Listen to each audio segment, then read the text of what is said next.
So I picked something easy. What is faith? Well, the Stanford Encyclopedia of Philosophy, massive tome, the entry on faith is 27 pages long. So it's not a simple question. And I'm not trying to talk about faith in purely the religious sense that we think of the word, but more about what it means to have faith at all. Not just faith in God, but faith in anything. And faith is not about certainty. It's not about knowing exactly how things will turn out. If it were, it wouldn't be faith at all. It would be fact. Faith is about leaning into something we cannot see the outcome in advance. And whether or not we think about it in those terms, we all do this every day. Faith is bigger than religion.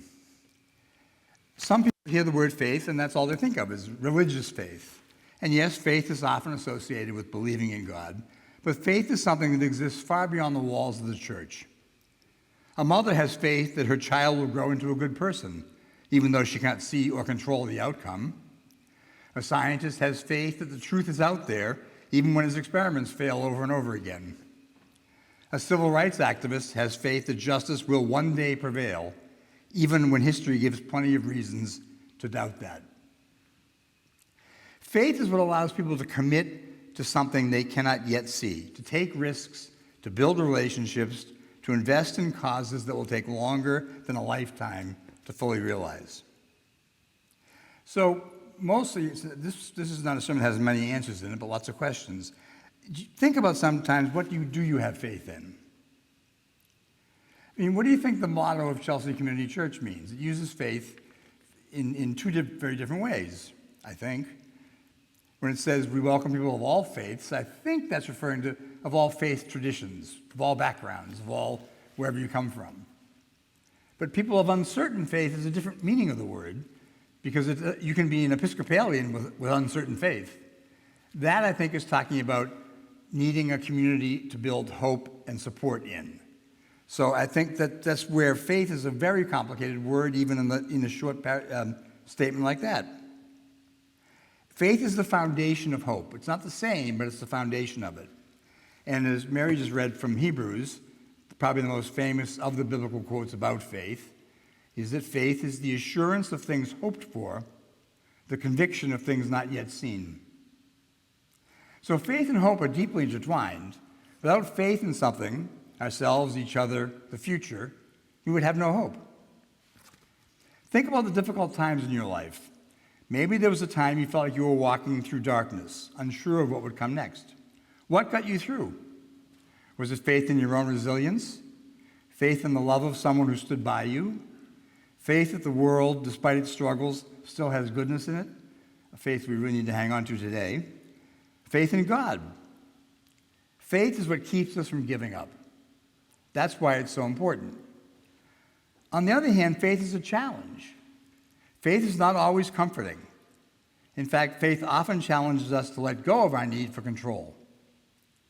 Think about the story of Abraham, called to leave everything he knew to journey to a place God had promised. But without a map, without certainty, without proof, Abraham had no guarantee that things would turn out well. He only had faith that it was worth taking the next step. And that's the thing about faith. It asks us to step forward without all the answers. So again, when was the last time you took a leap of faith? What was the outcome? Was it worth it? Faith means believing in something enough to risk disappointment, enough to try again after failure, enough to care even when caring is difficult. So what do we gain from faith? Well, if faith is such a challenge, why do we do it? Excuse me. Well, we get hope. Without faith in something, it's easy to fall into despair.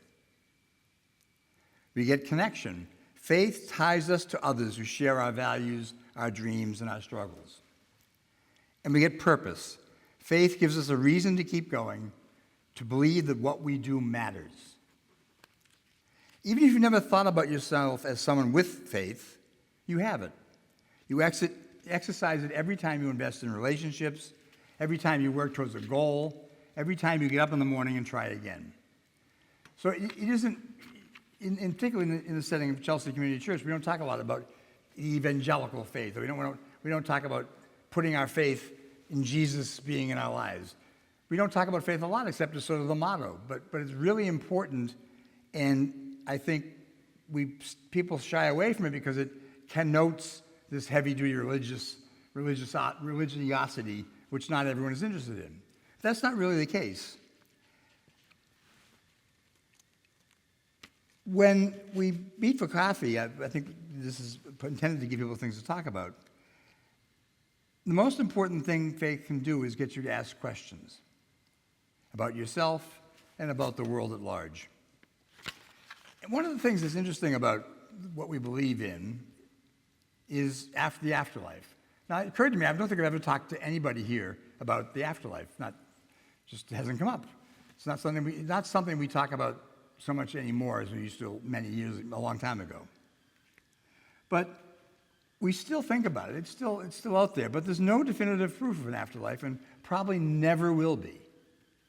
So to conceive of the existence of an afterlife is a great example of something that is built solely on faith. Throughout history, people have found comfort in the belief that death is not the end, but a transition. This belief helps us face our mortality with peace rather than fear. And even if we can't prove that an afterlife exists, the hope that love, relationships, and consciousness somehow continue brings us deep reassurance. And the faith in an afterlife is one of the many things that we can choose to believe in. Jesus spoke often of eternal life, not something that happens after death, but something that begins here. Whether or not there is a literal heaven, living as though our souls matter, living as though what we do matters, shapes us into better people. And if we believe in a spiritual continuation beyond death, it reminds us that how we live matters, beyond just the material success or our survival. We do leave an impression on the world in what we do, and those collective impressions are what I think really is the afterlife. It's our collected goodness. I've talked about before, in terms of understanding faith versus belief versus hope, I've mentioned in the past Pascal's wager, which is one of my favorite pieces of philosophical work. Blaise Pascal was a mathematician, and he postulated not to argue that God existed, but in terms of a risk-reward model. He said basically that there's a wager whether or not you believe. And it's very simple. If you believe in God and God exists, then you get an infinite reward. If you believe in God and God doesn't exist, you haven't lost anything. If you don't believe in God and God exists, you're screwed for eternity. But if you don't believe in God and God doesn't exist, okay, no real loss. But what that is it raises an interesting question. Can you frame belief in that term? Can you decide to believe? I don't know. I mean, it's easy to, I'll believe in God. That's what he was saying in a very secular way. Oh, you can just decide that you believe in God, and then you'll be okay. I'm not so sure it's that easy. But it's an interesting way of thinking about belief because we often equate belief with faith, but they're not necessarily the same. But another question about Pascal's wager raises in the criticisms is that it assumes a binary choice, Christian God or no God. What if a different kind of God existed? One who rewards skepticism and punishes faith? That doesn't work so well. And there's lots of religions have different conceptions of what the afterlife is, of what the way God acts in the world. So belief is a hard thing to characterize in terms of a simple decision to believe. That's what it comes up occasionally when people say, well, if a murderer accepts Jesus on his deathbed, does he go to heaven? I don't know. But that's, again, how deep does your faith have to be or how deep does your belief have to be for it to be faith? True belief is not just about avoiding punishment. True belief is not just about avoiding going to hell. For many years, the medieval church sort of framed it that way, that the point of it all was not to go to hell. I'm not so sure that that's what belief is about. If you believe in God just because you fear the consequences of dying, you fear the consequences, that's not faith. It's self-preservation. It's what any animal will do. It's survival of the fittest. It's not faith. Think about marriage. Some people stay in their marriages for financial reasons. That's not a marriage of love, is it?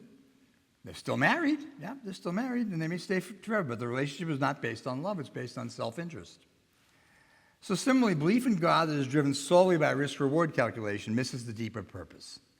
And the deeper purpose of faith is to know and love God in that context, not just to escape consequences, but also the real purpose of faith is to get hope and belief in something that you can hang on to.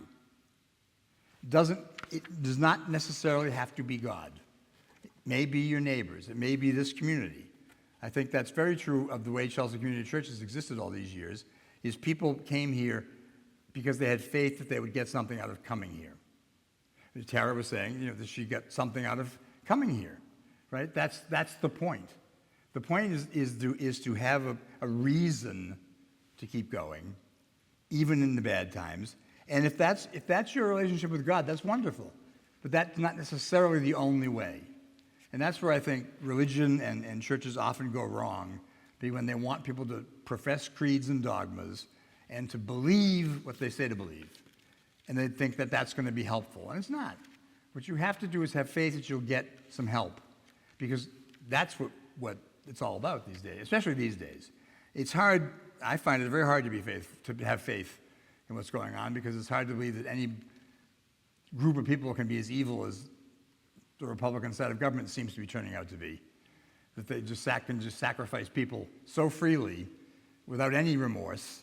It's hard to believe that exists, let alone that how are we going to get through this? It's faith that gets us through these things.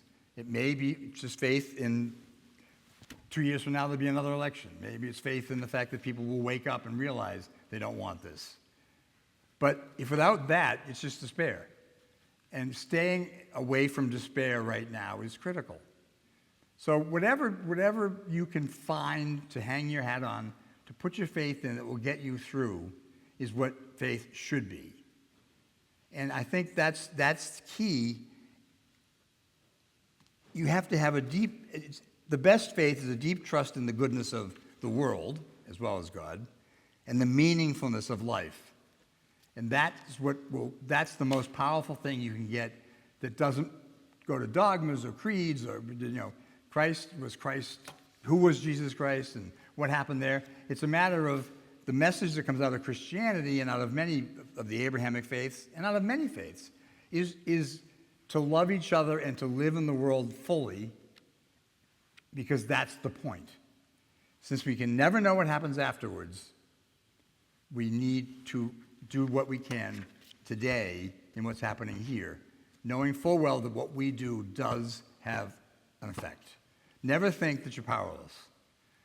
Have faith that what you do, even the smallest gesture you make of love and kindness, when you went to the protest rallies, when people protest in other ways. One interesting point, Congressman Raskin recently pointed out that now that DOJ has been found to be an agency, they're subject to Freedom of Information Act laws. And everyone in America, at least all 79 million people who didn't vote for the guy, should send in a Freedom of Information Act request. Just a piece of paper. Anybody can do it, and they have to respond in 30 days. That'll keep them busy for a while, and I'm doing it. Everybody should just send in a request for what data do you have on me? And they're required by law to disclose whatever data they have on you. Now, but that'll keep them busy. Trust me, that'll keep them real busy, because they don't know what they have.